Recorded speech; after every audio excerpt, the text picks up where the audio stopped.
अस्सलाम वालेकुम दोस्तों, आज के सियासतनामे में खुश आमदेद। मुझे उम्मीद है आप जहां भी होंगे खैर ऑफिस से होंगे। आज के सियासतनामे में जो खबरें शामिल होंगी उसमें सबसे पहले है सुप्रीम कोर्ट का जज यूएसए में तकरीरें कर रहा है। क्या तकरीरें कर रहा है, उस तकरीर का अहवाल मैं बताऊंगा। फिर इमरान खान साहब का जो मीडिया सेल है उस पर छापा मारा गया है, क्या तफसीलात उधर से निकली हैं सो फार। और इमरानी वायरस अब सड़कों पर आ गया है, लोगों को मार पीट कर रहा है, इस पर भी गुफ्तगू करेंगे। फिर लाहौर हाई कोर्ट ने आज इमरान खान साहब के रिमांड को कलअदम करार दिया, इस पर बात करेंगे। और इमरान खान साहब जेल में बैठ के इलेक्शन लड़ रहे हैं, आखिर में ये खबर आपको दूंगा वो कौन सा इलेक्शन है वो जो लड़ रहे हैं। तो सबसे पहले आते हैं सुप्रीम कोर्ट के जज अतर मिनल्ला साहब। यूएसए में एक यूथिये के कहने पर यूएसए गए, और जैसा कि ये मीडिया में रिपोर्ट हो रहा था, न्यूयॉर्क की एक कोर्ट में, यूथिया कोर्ट में उन्होंने खिताब किया, सुप्रीम कोर्ट की तौहीन की उन्होंने। एक पाकिस्तान में सुप्रीम कोर्ट का जज और न्यूयॉर्क एक सिटी के एक कोर्ट में जाके तकरीरें कर रहा है, वो भी एक यूथिया के कहने पे। और उनको खुश करने के लिए वो जो कुछ कह सकते थे उन्होंने किया। उनकी तकरीर पे जो मुझे एतराज़ात हैं, वो ये पहला एतराज़, उन्होंने मार्शल लॉ के हवाले से बात की कि मैं अपने पजामे में बैठा था, मेरी बीवी एयरवाई देख रही थी और वो कह रहे थे कि एयरवाई पे इस तरह का मंजर था कि मार्शल लॉ लग जाएगा, और इसीलिए हमने कोर्ट खोली और हम गए और हमने मार्शल लॉ का रास्ता रोका। यहाँ पे सवाल ये पैदा होता है, अगर आपने वाकई मार्शल लॉ का रास्ता रोका होता तो फिर हथकड़ियाँ इमरान खान साहब को लगनी चाहिए थी। बकौल सुप्रीम कोर्ट के इमरान खान साहब ने आइन तोड़ा, उस रात वोट ऑफ नो कॉन्फिडेंस नहीं होने दिया, ये पाकिस्तान का आइन टूटा। ये वो जज कह रहे हैं जो बंदयाली जज, वो भी इस चीज़ को मान के गए कि इमरान खान साहब ने आइन तोड़ा, और वो बजिद थे कि उन्होंने वोट ऑफ नो कॉन्फिडेंस नहीं लेना, जिसकी वजह से डेडलॉक पैदा हुआ और बाजवा साहब ने आपकी दौड़ें लगवाई और अदालतें खुली रात 12 बजे। बंदयाल कोर्ट भी पहुंची और आप भी पजामे में पहुंचे। आप मार्शल लॉ का रास्ता रोकने के लिए नहीं गए थे, आप बाजवा साहब के कहने पे अदालतों में गए थे। अगर आपको वाकई मार्शल लॉ का डर था तो आप इमरान खान साहब को थड़ियाँ लगाते, क्योंकि आइन उसने तोड़ा था। मार्शल लॉ को लाने वाला इमरान खान था उस वक्त। पाकिस्तान की जो कौमी असम्बली है वो इमरान खान साहब को वोट ऑफ नो कॉन्फिडेंस से निकाल रही थी, जिसको इमरान खान साहब मानने से इनकारी थे। और बात वो जज करे जो खुद मार्शल लॉ की पैदावार ना हो। अतर मिनल्ला साहब, मुझे याद है मुशर्रफ दौर में खुद नौकरी करते रहे उसकी, और ये वो जज हैं जो पीसीओ के तहत बाद में हलफ भी उठा लेते हैं और बड़ी रूल ऑफ लॉ की बातें भी करते हैं। तो आधी बात उन्होंने की, आधी की नहीं। अतर मिनल्ला साहब ने पीटीआई को खुश करना था, इसलिए वो जितना वो खुश कर सकते थे इस आधे झूठ से उन्होंने कर दिया। और दूसरी जो मुझे उस तकरीर पे एतराज़ था, उन्होंने कहा कि जो 6 जजेस इस्लामाबाद हाई कोर्ट के थे जिन्होंने खत लिखा, उसमें से 5 जजेस को तो मैंने ढूंढा। ये अनमोल रतन ढूंढने वाले जनाब अतर मिनल्ला साहब हैं, इसीलिए इनको बड़े मरोड़ उठते हैं कि पाकिस्तान में बड़ी ज़्यादती हो रही है, कानून टूट रहा है, आइन टूट रहा है, इस्टेब्लिशमेंट की मुदाखलत हो रही है। सब प्रॉब्लम ये है कि पाकिस्तान की जो करंट अदालत है ये मौजूदा इस्टेब्लिशमेंट के खिलाफ है। प्रीवियस इस्टेब्लिशमेंट के साथ थी, मौजूदा इस्टेब्लिशमेंट के खिलाफ है, इसीलिए ये बिगाड़ पैदा हो रहा है। अब ये अनमोल रतन जो 5 इन्होंने ढूंढे हैं, अगर इनसे पूछा जाए कि इनकी इनमें से 5 जजेस की क्वालिफिकेशन क्या थी, तो वो उसका जवाब है ज़ीरो। ये इनके मनपसंद जज थे। इनमें से वो जज भी हैं जो ग्रीन कार्ड होल्डर हैं, जो इंपोर्ट करके लाए गए, जो आज तक नहीं मान रहे कि जो ग्रीन कार्ड है वो एक हाजिर सर्विस जज का नहीं होना चाहिए। और पाकिस्तान में कोई कानून ऐसा मौजूद ही नहीं है कि जजेस की भी अकाउंटेबिलिटी कर ले। और फिर एक और जज है तारिक जहांगीरी, जिसकी डिग्री जाली है। तो ये सब गंद फैलाने वाला अतर मिनल्ला है, जो इस यूएसए में बड़ा प्राउडली यूथियों को खुश करने के लिए बता रहा है कि ये 5 जज मैं ढूंढ के लाया, पाकिस्तान में रूल ऑफ लॉ होना चाहिए। वो काले पूंड बने हुए हैं, आप खुद पाकिस्तान के कानून का अपने मजाक बनाया हुआ है। एक आदमी के लिए कानून तो नहीं है पाकिस्तान में जिसकी आप बात कर रहे हैं।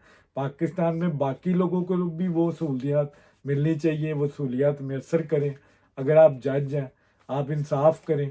आप इस्लामाबाद हाई कोर्ट में थे और आप नवाज शरीफ और की मरीम नवाज की आप बेल नहीं थे सुनते, लगने नहीं थे देते। आज आपको बड़े मरोड़ उठ रहे हैं इमरान खान साहब के ऊपर, उनकी पार्टी के आप एक आलाकार बने और आपने इस तकरीर से साबित किया कि जिस तरह शहबाज गिल पार्टी को रिप्रेजेंट करता है, आप भी पीटीआई को रिप्रेजेंट करते हैं। आप पीटीआई के स्पोक पर्सन हैं और जज का ये मनसब है नहीं। ये मेरे ख्याल में तो इनको इनकी शिकायत सुप्रीम जुडिशल काउंसिल में करनी चाहिए। किस मैंडेट से इन्होंने अदलिया की तौहीन की। पाकिस्तान की आला अदालत का जज न्यूयॉर्क की एक छोटी सी बार से खिताब कर रहा है, वो भी एक यूथिया के कहने से। तो पाकिस्तान की अदलिया की क्रेडिबिलिटी किधर गई? और जिस तरह वो बकायदा खुद मान रहा है कि मेरे 5 जज ये मैंने ढूंढे हैं, ये भी एक किस्म का एक रेफरेंस है। एक जज किस तरह अपनी पसंदीदगी से ये जजेस को इकट्ठा कर सकता है। कोई तो स्टैंडर्ड होना चाहिए जजेस को चूज करने का। एक जज के कहने पे आप ये 5 जज ले आए हैं और उनकी क्रेडिबिलिटी आप चेक कर लें। एक ग्रीन कार्ड होल्डर है, एक तारक जंगीरी वो है जिसकी जिगरी जाली है, और अभी तक यही नहीं फैसला हो रहा अदलिया से कि ये वाकई ये 2 जज इस मनसब पे रहने के काबिल हैं या नहीं। इससे इससे ज़्यादा मैं कोई बात नहीं कर सकता। आज की जो दूसरी खबर है, इमरान खान साहब के सेक्रेटेरिएट पे जो छापा पड़ा है, उससे बड़ा जो पाकिस्तान एंटी पाकिस्तानी मवाद वहाँ से मिला है अब तक की इतलात के मुताबिक, इसीलिए उसको सील कर दिया गया, सारा रिकॉर्ड कब्जे में ले लिया गया। अब जो मेरी याददाश्त जितनी काम कर रही है, पाकिस्तान में इस तरह की कार्रवाइयाँ इससे पहले एमक्यूएम के साथ हुई थी। एमक्यूएम के दफ्तर पर छापा पड़ा था, रिकॉर्ड कब्जे में ले लिया गया था और उसके बाद उनको बैन कर दिया गया पाकिस्तान से। उस वक़्त कराची एक हब था और अल्ताफ़ हुसैन का तूती बोलता था, इस्टेब्लिशमेंट को भी वो ललकारते थे, गालियाँ भी निकालते थे और लाखों उनके फॉलोअर थे जो उनको बैठ के ज़बरदस्ती सुनते थे उनकी तकरीरें, और अनटचेबल वो बंदा था। लेकिन जब उनको पता चला कि ये मुल्क के मुखालिफ, पाकिस्तान की इकोनॉमी के ख़िलाफ़ वहाँ पे प्लान करते हैं और बाकायदा एंटी पाकिस्तानी जो उनसा एक एजेंडे के तहत काम करते हैं, तो उन्होंने उसका आज तक वो दफ्तर बंद है, वो सील है, उसको कोई खुलवा नहीं सका। इवन एमक्यूएम पाकिस्तान जो इस वक्त नहीं है वो नहीं खुलवा सकी। वो कितनी दफ़ा डिमांड कर चुकी है कि हमें वो दफ्तर दिया जाए, हम उसके वारिस हैं। लेकिन ये दूसरी पार्टी है जिसके दफ्तर में ये अटैक हुआ है और वो इस वक्त रो रहे हैं। रो क्यों रहे हैं कि वो सारा मवाद दोबारा पाकिस्तान की रियासत के पास चला गया, जहाँ से गैर मुल्की एजेंडे के तहत ये टीमें काम करती थीं और पाकिस्तान के ख़िलाफ़ ये जहर उगलती थी और पाकिस्तान को बदनाम किया जाता था। जिन कंप्यूटर से जो टीमें बनी हुई थी वो सारी इस वक्त पाकिस्तान की रियासत की तहवील में है। अब देखना ये है कि रियासत इन कब तक इनके साथ लड़ती है, इनको कब बेल मिलती है। क्या पाकिस्तान की अदालतें मानेंगी कि ये वाकई काबिल जुर्म है कि इनको सज़ाएं दी जाएं? क्या अब ये आने वाला वक्त बताएगा। अदालतों के ऊपर भी बड़ा एक किस्म का प्रेशर है इस वक्त, क्योंकि वो एक इमरानी वायरस के अंदर गुप्त हुए हैं। उनको समझ नहीं आ रही कि किस तरह पाकिस्तान के कानून को और इमरान खान को दोनों को चलाना। आज की जो तीसरी खबर है, वो इमरानी वायरस सड़कों पे आया हुआ है और वो खूब धुलाई कर रहा है। ये इमरानी वायरस इमरान खान साहब का दिया हुआ तोहफा है। कल तो मुस्लिम लीग नून के जो कल्चर ट्रेड विंग के ताहिर अंजुम साहब थे, उनके ऊपर अटैक किया, ब्रूटल अटैक। एक कोई औरत है, वो उसकी जानिब से वो किया गया। नीली परी कोई नाम की उनकी कोई आईडी है सोशल मीडिया पर, और उसने उनके कपड़े फाड़ दिए। जो वीडियो पे मैंने देखा है, गालियाँ निकाली, मरीम नवाज के बारे में गलीज ज़ुबान इस्तेमाल की। लेकिन जो ताहिर अंजुम साहब थे वो चुप रहे, उन्होंने इस फसाइयत का मुकाबला किया। बाद में उन्होंने कंप्लेन दी और वो औरत अब गिरफ्तार हो गई है। अच्छा, पीटीआई का यहाँ पे काम क्या हुआ? पीटीआई का जो सोशल मीडिया एकदम एक्टिव हुआ और उसने कहा ये तो हमारी वर्कर ही नहीं है और इनके इन वर्करों के साथ होना ऐसे ही चाहिए। डिसोन उन्होंने कर दिया। बाद में फिर नून लीग के सोशल मीडिया ने वो तमाम एविडेंस इकट्ठे किए, उनको सोशल मीडिया पे लगाया कि वो किस तरह 2013 से धरनों में जा रही थी, उसकी वीडियोस मौजूद हैं, इनके लीडरान के साथ वीडियोस हैं, और वो बाकायदा इमरान खान साहब के नोहे गा रही है वीडियोस में और प्रोटेस्ट कर रही है, वो सब चीज़ें रिकॉर्ड पे आई। लेकिन इमरान खान साहब का सोशल मीडिया है, अगर वो नहीं मानेगा तो नहीं मानेगा, वो बजीद है कि ये प्लांटेड था और इन्होंने खुद करवाया। बहरहाल इस बहस में जाने, मैं इस बहस में नहीं जाना चाहता। ये तो तय है कि वो पीटीआई की वर्कर है, लेकिन पार्टी ओन क्यों नहीं कर रही कि उसने जो वायलेंस दिखाई है उससे पार्टी की बदनामी हो रही है। अब ये वही माइंडसेट है, टेररिस्ट माइंडसेट, डिजिटल टेररिज्म, कि आप मेरा मौकफ माने, मैं आपका मौकफ मानने के लिए तैयार नहीं हूँ। और इसका शिकार पूरे पाकिस्तान में नहीं, पूरी दुनिया में इस वक्त यूथिया और एंटी यूथिया हुआ है। जो यूथिया है वो अपनी सोच मुसल्लत करना चाहता है, चाहे वो तशद्दुद से करे, चाहे वो गालम गलोच से करे, चाहे वो डंडा पकड़ के करे। ये एक डिजिटल टेररिज्म वाली सोच है इनकी, कि जो मैं सोच रहा हूँ मैं ठीक सोच रहा हूँ, आप जो सोच रहे हैं वो गलत सोच रहे हैं, तो जो मैं कहता हूँ आप वो माने। और ये ज़बरदस्ती अपनी जो उनकी पॉलिटिकल सोच है, पॉलिटिकल आइडियोलॉजी है, लोगों पर मुसल्लत कर रहे हैं, इसीलिए ये पुरतशद्दुद है। अब अगर सारी पॉलिटिकल पार्टीज इस तरह करने शुरू कर दें कि अगर पीटीआई के लोगों को भी पकड़ के नून लीग के लोग मारने शुरू कर दें, तो पाकिस्तान का पॉलिटिकल सिस्टम किस तरह चलेगा।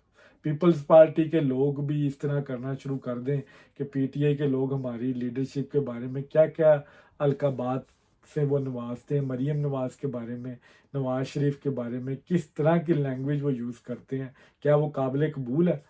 और अगर नून लीग के वर्कर निकल आए और इनकी धुलाई शुरू कर दें, तो पाकिस्तान का पॉलिटिकल सिस्टम कहाँ पे खड़ा होगा। ये एक बड़ा ही अफसोस का मुकाम है पाकिस्तानी पॉलिटिकल सिस्टम के लिए, कि एक पॉलिटिकल वर्कर ये कह रहा है कि ये मैं इस वजह से इसको मारा है कि ये इमरान खान साहब के मुखालिफ वीडियो बनाता है। तो भाई आप जो नून लीग के खिलाफ वीडियोस बनाते हैं, आप जिस तरह की गंदी जुबान यूज़ करते हैं, फलक जवेद ये क्या है, इसकी क्रेडिबिलिटी क्या है, इसकी क्वालिफिकेशन क्या है कि वो मरीम नवाज को गालियां निकालती है और पीटीआई के सर का ताज है। ये बदकिस्मती है पॉलिटिकल पार्टीज की कि इस तरह के लोगों को वो आगे लेके आते हैं, उनको अपने माथे का झूमर बनाते हैं और पाकिस्तान के पॉलिटिकल सिस्टम को तबाह कर रहे हैं। इस तरह का माइंडसेट, ये गालिम गलोच का माइंडसेट पाकिस्तान को खोखला कर रहा है। अगर फलक जवेद और सनम जवेद जैसे लोग पीटीआई के माथे का झूमर है, तो लानत है ऐसी पार्टी के सपोर्टर होने पे भी, कि आप किस माइंडसेट को सपोर्ट कर रहे हैं, आप पॉलिटिकल पार्टीज को किस तरफ लेके जा रहे हैं। ये सब तोहफा इमरान खान साहब का दिया हुआ है। मुझे अफसोस से ये कहना पड़ता है कि पॉलिटिकल वर्कर पॉलिटिकल डिबेट करता है, पॉलिटिकल बात करता है, बर्दाश्त करता है, अपना पॉइंट ऑफ व्यू रखता है, एग्री टू डिसएग्री करता है। लेकिन इमरान खान साहब ने एक नया ट्रेंड दिया है तशद्दुद वाला, कि गालियाँ निकालो, इनको लान तान करो, इनकी उनको नंगा करो, इनकी औलादों को जलील करो। और यही पाकिस्तान में पुरतशद्दुद वाक़यात को एक नई लहर आ रही है, जिसकी वजह से पाकिस्तान में, इसकी मैं मजम्मत करता हूँ। पाकिस्तान की पॉलिटिकल पार्टीज को होश के नाखुन लेने चाहिए, ख़ासकर पीटीआई को। इस तरह के वाक़यात आपके लिए भी ठीक नहीं है। अगर पुरतशद्दुद दूसरी पॉलिटिकल पार्टीज आपके अगेंस्ट हो गई, तो आपको भी सर छुपाने की जगह नहीं मिलेगी। आज की जो आखिरी खबर है, इमरान खान साहब जेल में बैठ के इलेक्शन लड़ रहे हैं। अच्छा, इस पर मैं दाद दूंगा पीटीआई के सोशल मीडिया सेल को, कि वो राई का पहाड़ बना देते हैं, वो खोते को घोड़ा बना देते हैं और घोड़े को जो चाहे वो बना दें। अगर उनके सोशल मीडिया ने कोई ट्रेंड बनाया है, तो समझे वो अब कामयाब है, अब वो रुक नहीं सकता। जुल्फी बुखारी इस वक्त पाकिस्तान तरीके इंसाफ के रूहे रवा बने हुए हैं और वो अपना नमक हलाल कर रहे हैं। उन्होंने पहले इधर यूके में एक मीटिंग की, एक दो दो एमपीएस के साथ मिलके, जो कि फ्लॉप मीटिंग थी, एंटी पाकिस्तान एजेंडा लेके वो आए, पाकिस्तान के ख़िलाफ़ नफ़रत की बातें की कि वहाँ पे इमरान खान साहब के साथ जुल्म हो रहा है, उनका सिंबल छीन लिया गया, वही पुरानी टेप। लेकिन अब देखते हैं कि पाक यूके का सिस्टम उस तरह का नहीं है जिस तरह का पाकिस्तान का है या यूएसए का है। यहाँ पर आप इस तरह, वैसे गवर्नमेंट इस तरह का प्रेशर कभी किसी दूसरी गवर्नमेंट पे डालती नहीं है। ह्यूमन राइट्स की बात आप कर सकते हैं, लेकिन उसके लिए फोरम मौजूद है, आप वहाँ पे करें, यूएनओ पे करें। पार्लियामेंट में इमरान खान साहब की इतनी वक़्त नहीं है कि वो इस तरह की टॉपिक वो डिस्कस करें। यहाँ पे लोकल इश्यूज, अवाम के इश्यूज वो डिस्कस ज़्यादा होते हैं। बहरहाल एक जुल्फी बुखारी साहब ने ये फुलझड़ी छोड़ी है कि इमरान खान साहब अब जेल में बैठ के इलेक्शन लड़ेंगे। इलेक्शन कौन सा है? वो ऑक्सफोर्ड यूनिवर्सिटी के चांसलर का इलेक्शन है। अब मैंने जो चीज़ फाइंड आउट की है, उस चांसलर के इलेक्शन में टोनी ब्लेयर भी है, बोरिस जॉनसन भी है और इमरान खान भी है, और एक और शख्सियत है जो लड़ रही है। अब ये इलेक्शन लड़ना कोई इतनी कोई बड़ी बात नहीं है, या इतनी बड़ी कोई, समझ लें, कोई कामयाबी नहीं है। ये पूरी दुनिया में इस तरह के इलेक्शंस होते हैं, जेल में बैठ के आप लड़ सकते हैं। अब मैं यहाँ पे ऐलान कर दूं कि मैं नेतन्याहू के ख़िलाफ़ इलेक्शन लड़ूंगा, पर यूके में रह के तो मैं लड़ सकता हूँ, चाहे मैं जेल में हूँ चाहे बाहर हूँ। और इमरान खान साहब लड़े हैं, तो इसमें मुझे नहीं समझ आ रही कि ये इतनी बड़ी कौन सी अचीवमेंट है जो इमरान खान साहब कर रहे हैं। दुनिया का वाहिद लीडर है जो जेल में बैठ के इलेक्शन, वो भी चांसलर का। इमरान खान साहब की अपनी क्वालिफिकेशन ऑक्सफोर्ड के हवाले से, जो इस वक्त आइंस्टाइन बने हुए हैं, पीटीआई के लोगों को बता दूं कि वो स्पोर्ट्स बेसिस पे ऑक्सफोर्ड यूनिवर्सिटी में दाखिल हुए, और उनकी ट्रांसक्रिप्ट आज भी निकाल लें, वो एक बिलो द एवरेज स्टूडेंट था, वो कोई एक्स्ट्रा ब्राइट नहीं था। और एक और आपकी रिकॉर्ड की, जो करंट यूथिया है, जो एक इस वक्त नया नया मार्केट में आया है, उसको हिस्ट्री का पता नहीं है, इमरान खान साहब बेनजीर भुट्टो से भी ये इलेक्शन हार चुके हैं ऑक्सफोर्ड यूनिवर्सिटी में। तो इमरान खान साहब ने इलेक्शन जीतना तो नहीं है, लेकिन एक हाइप क्रिएट कर दी है, जो पीटीआई का काम है। और वो काम वो अच्छा करते हैं कि जो भी उनको गाइडलाइन मिलती है उस पर वो चढ़ जाते हैं, और उसके फिर वो चंगे शान बाजे बजाते हैं और कहते हैं कि जी इमरान खान साहब दुनिया का, उम्मत मुस्लिमा का वो वाहिद लीडर है जो इस वक्त ऑक्सफोर्ड यूनिवर्सिटी का इलेक्शन लड़ रहा है। तो ये था आज का सियासतनामा। अगर आपको पसंद आया तो लाइक, शेयर और कमेंट ज़रूर किया करें। बहुत शुक्रिया।